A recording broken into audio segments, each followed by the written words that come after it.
Infertility म्हणजे मराठीत ज्याला आपण म्हणतो वंध्यत्व म्हणजे इन्फर्टिलिटीला डिफाईन करायचं झालं तर it is the inability to conceive naturally after 1 year of regular unprotected sexual intercourse. Even म्हणजे आफ्टर द मॅरेज 1 yearपर्यंत जरी सेक्शुअल इंटरकोर्स असला अनप्रोटेक्टेड तरीसुद्धा जर कन्सीव होत नसेल म्हणजे कन्सेप्शन होत नसेल म्हणजेच काय प्रेग्नन्सी अचीव होत नसेल. कन्सेप्शनचा अर्थ आहे प्रेग्नन्सी म्हणजे फर्टिलायझेशन होऊन प्रोसेस सुरू होणे. तर जर होत नसेल तर त्याला म्हणतात इन्फर्टिलिटी. मग infertility it is in case of both the cases. That is मेलमध्ये सुद्धा असू शकते हा कंडिशन आणि फिमेलमध्ये सुद्धा असू शकतं. मग याची कॉजेस काय, याची कारणं काय आहेत, कोणकोणते कारणं असू शकतात दोन्ही याच्यात आपल्याला पाहायचे. In case of female physical हे एक रिझन असू शकतं. मेलमध्ये पण आहे फिजिकलचं. पहिल्यांदा फिमेलचं पाहू आपण.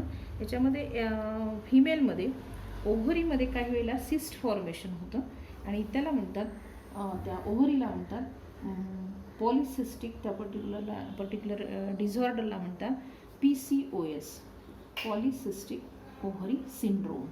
आणि अशा जर खूप साऱ्या प्रकारच्या सिस्ट जर याच्यामध्ये तयार होत असतील ओव्हरीमध्ये तर ओव्ह्युलेशनची प्रोसेस ही थोडीशी डिस्टर्ब होते. ही झाली फिजिकल पहिला रिझन. तसंच मेलमध्ये पण आपण बघितलं होतं क्रिप्टॉर्चिडिझम ज्याच्यामध्ये की testis they does not descend into their respective scrotum आणि त्याच्यामुळे स्टरिलिटी राहू शकते. तर हे क्रिप्टॉर्चिडिझम याच्यामध्ये फिजिकलमध्ये हे येऊ शकतं. हे एक कारण आहे.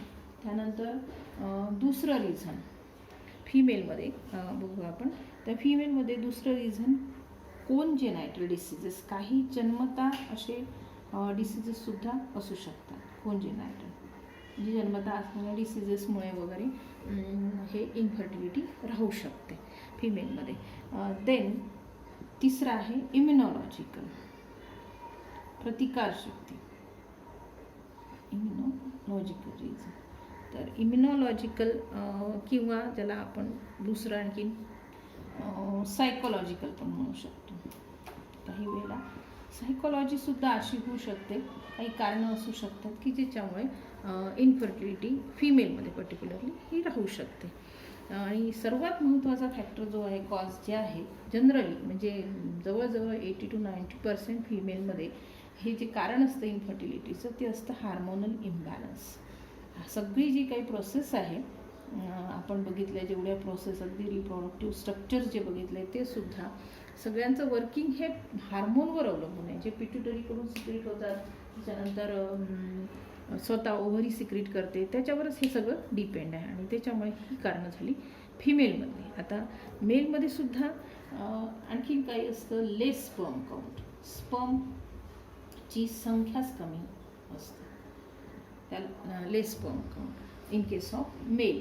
त्यानंतर साईज ऑफ पेनिस इज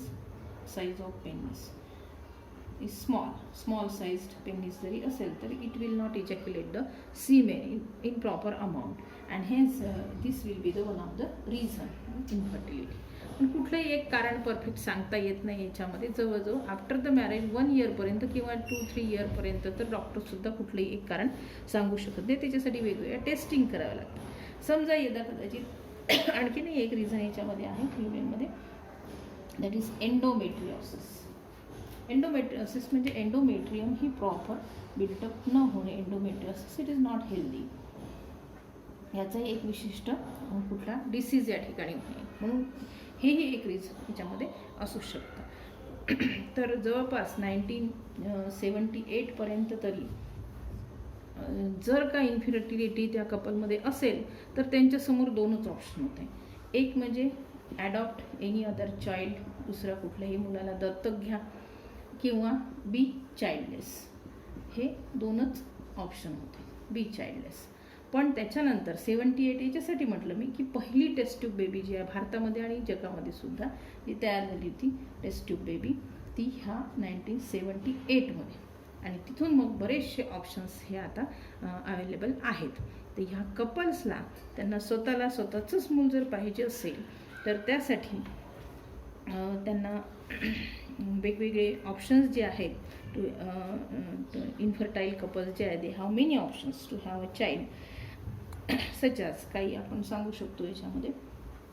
त्याला एकत्रितपणे नाव दिलेलं आहे ART, म्हणजे we have to assist that couple. To assist म्हणजे टू हेल्प, त्यांना त्या एक मदत करायची आहे विशिष्ट प्रकारची, आणि म्हणून मग याला नावच तसं दिलेलं आहे या प्रोसेसला, that is it is a technology, assisted reproductive technologies.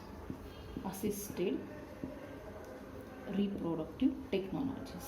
मग याच्यात अनेक टेक्नॉलॉजीज आहेत टू हॅव अ चाइल्ड. थोड्याशा महागड्या आहेत, भारतासारख्या देशामध्ये त्या थोड्याशा परवडणाऱ्याही नाही आहे, पण तरीसुद्धा ज्यांना अगदी स्वतःचंच मूल पाहिजे आहे, पैसा भरपूर आहे, तर मग त्यांच्यासाठी ही सोय आहे. तर ARTमध्ये आता असिस्टेड रिप्रोडक्टिव्ह टेक्नॉलॉजीमध्ये मुख्य ज्या पाहायच्या आपल्याला ते आहे, पहिली आहे test tube baby IVF. Test tube baby जी तयार केली जाते ती IVF टेक्निकने. IVF टेक्निक काय आहे? In vitro fertilization. In vitro याचा अर्थ शरीराच्या बाहेर, outside the body fertilization occurs, so it is called in vitro fertilization. त्यानंतर टेस्ट ट्यूब बेबी व्यतिरिक्त याच्यामध्ये झिप्ड ZIFT म्हणजे झायगोट इंट्राफेलोपियन ट्रान्सफर, हे सुद्धा एक टर्म याच्यामध्ये येते. त्यानंतर आणखीन एक आहे gift GIFT means gamete intrafallopian transfer, ही एक टर्म आहे.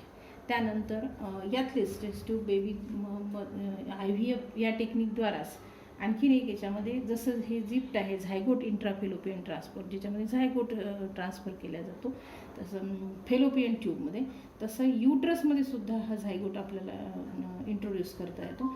इंट्रायुटेरिन इन्सेमिनेशन ही पण याच्यामध्ये एक टर्म येऊ शकते. तर अशा अनेक सिस्टीम मेथड्स याच्यामध्ये वेगवेगळ्या पद्धती आहे. आणि सर्वात शेवटी जर फिमेलमध्ये खूपच प्रॉब्लेम असेल युट्रसमध्ये किंवा इम्प्लांटेशन प्रॉपर होत नसेल तर लास्ट हाही उपयोग आहे सरोगसी. सरोगसी तुम्ही 10व्या वर्गात थोडीशी त्याची प्रिलिमिनरी आयडिया आहे की सरोगसी म्हणजे काय, की जर फिमेलमध्ये इम्प्लांटेशनचा प्रॉब्लेम असेल तर वेगळ्या फिमेलमध्ये त्याच म्हणजे त्या कपलचेच ओव्हम आणि स्पर्म घेऊन त्याचं बाहेर फर्टिलायझेशन करून, म्हणजेच इन व्हिट्रो फर्टिलायझेशन करून नंतर ते इंट्रोड्यूस केलं जातं वेगळ्या फिमेलच्या युट्रसमध्ये. जर सरळ म्हणायचं झालं तर युट्रस भाड्याने घेणे, तर दॅट इज कॉल्ड सरोगसी. तिला ठराविक अमाऊंट काहीतरी म्हणजे हे पण दिल्या जातं, त्याचा मोबदला पण दिला जातो, आणि ती मग त्याला पूर्ण वाढवेल युट्रसमध्ये, आणि त्यानंतर जन्म झाल्यानंतर ते मूल त्यांच्या स्वाधीन करेल. That is called surrogacy and the mother is called surrogate mother. She is not a biological mother of that child. याच्यात अनेक नंतर याचे प्रॉब्लेम पण क्रिएट होतात. तर एक आपण पाहू काही लीगल प्रॉब्लेम याच्यामध्ये येतात. तर याच्यामध्ये पहिलं आहे IVF in vitro fertilization. IVF कसं केलं जातं, तर IVF जे आहे इन व्हिट्रो फर्टिलायझेशन म्हणजे आउटसाइड द बॉडी, एखाद्या पेट्री डिशमध्ये किंवा मग टेस्ट ट्यूबमध्ये the ovum they are taken from the healthy male female, ovum is taken and the sperms they are taken from the healthy male, त्या कपलचेच जे काही असतील ते, आणि they are allowed to unite inside this test tube or the petri dish. या petri डिशमध्ये ते फर्टिलायझेशन होईल. आउटसाईड अर्थातच हे फर्टिलायझेशन जर घडवून आणायचं असेल तर ज्या कंडिशन्स तिथे आहेत, जिथे फर्टिलायझेशन होतं मी कुठे होतं, फेलोपियन ट्यूबमध्ये.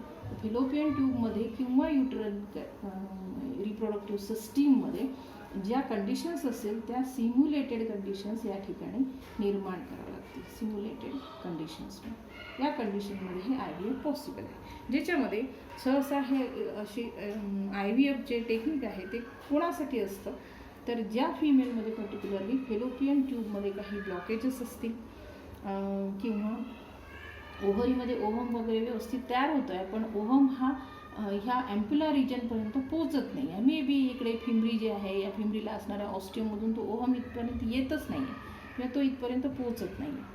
मग अशा वेळेला हा जो ओव्हम रिलीज होतो आहे ह्या ओव्हरीमधून, तो ओव्हम बाहेर काढला जातो आणि नंतर तो पेट्री डिशमध्ये घेतला जातो आणि त्याच मेलचे, त्या कपलमधल्या मेलचे जे स्पर्म आहे ते अलाउ इट टू फर्टिलाइज.